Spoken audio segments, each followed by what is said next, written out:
So Elon Musk was recently interviewed by Jordan Peterson, and at a certain point in the interview, Elon mentions he has a bad back. And so Jordan Peterson views this as an opportunity to try and tell Elon that he needs to go on a carnivore diet. So let's check out the clip, and then we'll talk more about it after it's finished. Just have some injuries, whatever. From wrestling? It's from, I think, some childhood injuries that, although the final thing that caused some back and shoulder injuries was me foolishly fighting the world champion sumo wrestler and charging at him at full speed to knock him over, which I did succeed in doing, but you paid a price for it. A very, very high price. Carnivore diet will fix that. The what, sorry? The carnivore diet will fix that. Look, I like meat. I'm pro meat. I don't think a carnivore diet is going to fix this particular issue. I think my wife had an injury of 40 years, and it resolved in 2 years on the carnivore diet. If you just eat steak or something? Yeah. I mean, all beef. Sure. I'm a pro.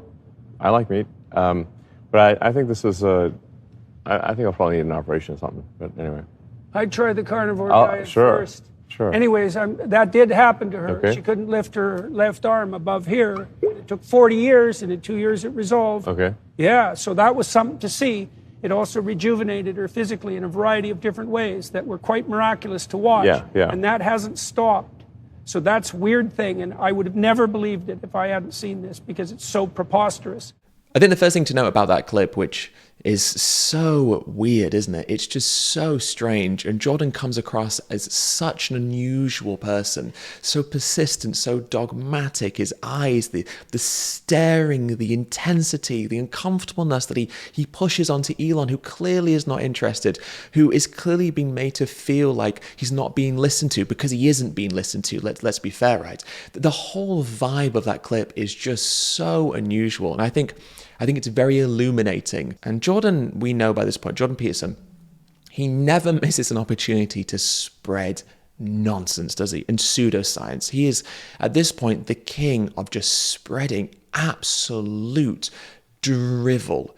And this is obviously no exception because the carnivore diet is nonsense. It's got no scientific backing. It's not supported by nutrition science, quite the opposite. And if anything, that appeals to Jordan more because his ideology around all of these things is just the contrarian ideology. His viewpoint contradicts the consensus, and it probably stems from some sort of narcissism and arrogance, as if I know more, I understand more. It's almost like it's part of his identity to be a contrarian because it almost elevates him beyond everyone else, right? Oh, I know things that other people don't know. I understand all these complex concepts that all these other people don't know. I know more about the climate than the climate scientists. I'm more of an expert on diet and nutrition than the people who dedicate their life's work to these issues. I think it stems from this insatiable arrogance that consumes Jordan Peterson. And actually there's a point off of that, which is it's really fascinating how Jordan pretends to be an expert on everything, right? He knows everything about everything. And yet the one thing that he could credibly claim to be an expert around is psychology, right? He is a clinical psychologist. He has experience, qualifications, training, you name it, right? He is a clinical psychologist.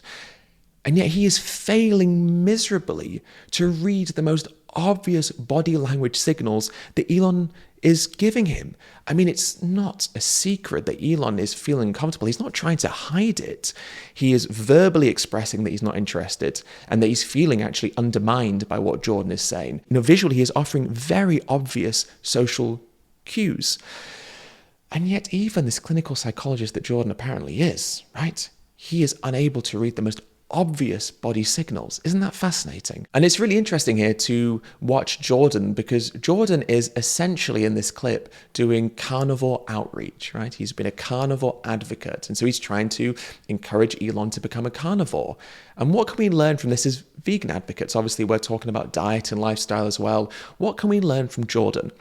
Well, we can learn very clearly and obviously how not to communicate to people about things like diet and lifestyle changes. Jordan is actually being incredibly invalidating towards Elon. He's not listening to him. I mean, he's hearing him, but he's not listening. The words are going in, but he's not processing the words because he's so blinded and so fixated, hyper-fixated on himself, on his views, on his carnivorism, that he is just incessantly and persistently trying to get Elon to be convinced of what he himself has convinced himself of, which is the pseudoscientific belief that a carnivore diet is healthy and good for you.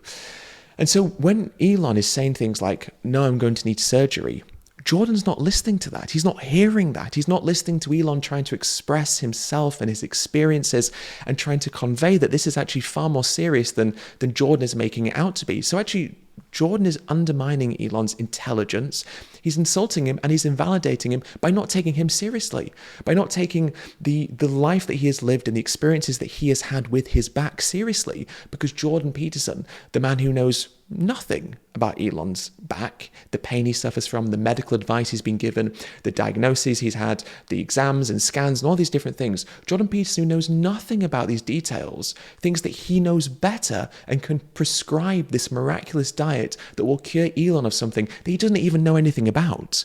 I find that to be quite illuminating in terms of his own arrogance, Jordan's arrogance, but also it's good for us as vegans to watch that and realize how we should not be advocating for diet either. Now, in this video, I'm not going to go into too much detail about why a carnivore diet is unhealthy and isn't supported by the science.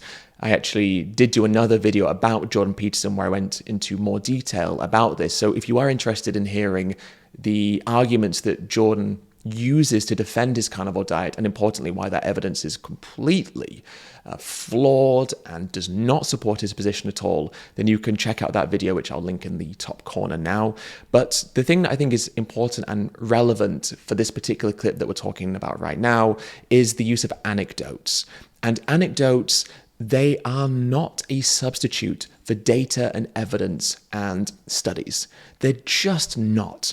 And especially anecdotes about your wife. But anyway, anecdotes just generally, even if they're not about someone's wife or child or whoever, anecdotes are not a substitute for actual evidence. I mean, the problem is the arguments that Jordan is using and the way he's presenting himself, right? Because he's becoming increasingly more dogmatic. His eye contact is so intense and he looks so detached from reality, right? He's coming across as some sort of manic preacher, right? Some kind of fundamentalist preacher. I mean, his jacket's not helping, is it? Let's be honest. This jacket that's covered in Christian iconography is obviously adding to this idea of some just rampant preacher, so blinded by their own dogmatism and belief system that they've just completely lost touch with the tangible world around them. The jacket's not helping, right? But take the jacket out of the equation. It's the way he's acting and the way that he's talking and his inability to listen. You could easily take Jordan and the way that he's acting and the beliefs that he has and the way he's presenting them, and you could just transplant that onto someone talking about urine therapy, right? People that believe that drinking urine is going to cure you of all these problems, or drinking bleach, right?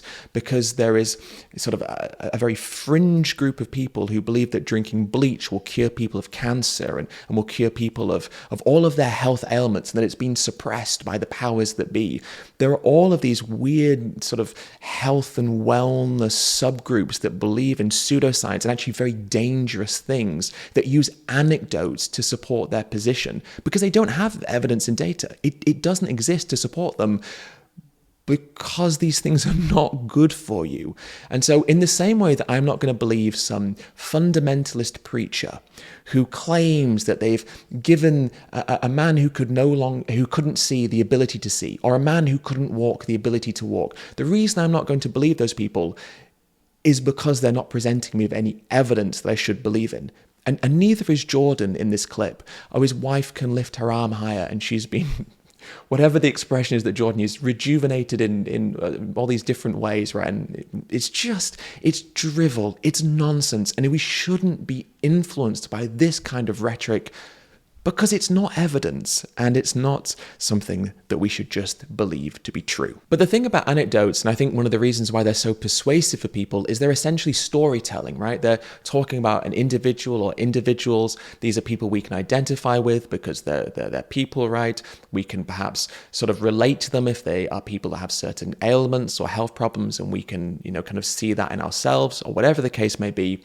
The problem with anecdotes is even though they are the weakest form of evidence, they're also one of the most persuasive, if not the most persuasive, because they're the most relatable, because they're talking about stories, and we as humans relate to stories, and we are a storytelling species, right?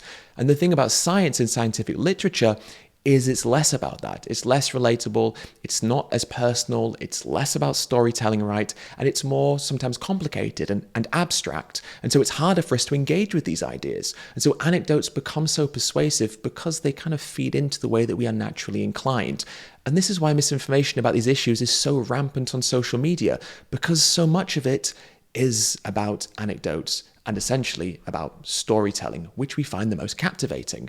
But it's so important that we don't fall for this, because the thing is, even as a vegan, right, I could do something similar. And if you're not vegan and you're watching me, you should think, but that's just an anecdote. That doesn't prove anything. That's what you should think. I would want you to think that. If the best argument that I had to support veganism was this story about a family member who went vegan and fixed all of their problems, I would want you to listen to that and go, does the evidence support that though?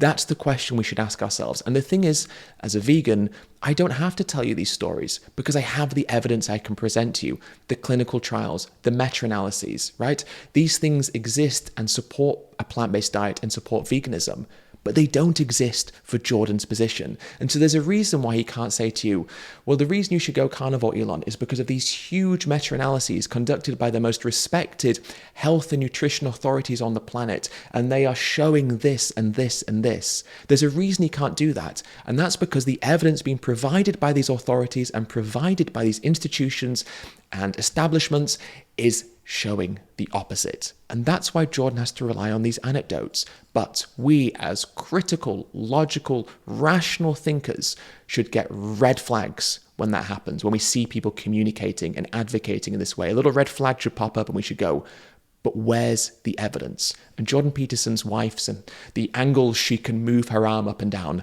that's not evidence. Anyway, that brings me to the end of the video. As always, thank you so much for watching, and let me know down below in the comments what your thoughts are around the video and of course around the clip in question. I would love to read your comments.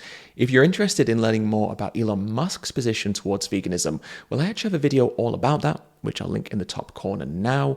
And if you're interested in learning about effective communication and about the arguments for veganism, well, my book, How to Argue with a Meat Eater and Win Every Time, could be right up your street. All right. Thank you so much for watching. I really do appreciate it. And I will see you all in the next video.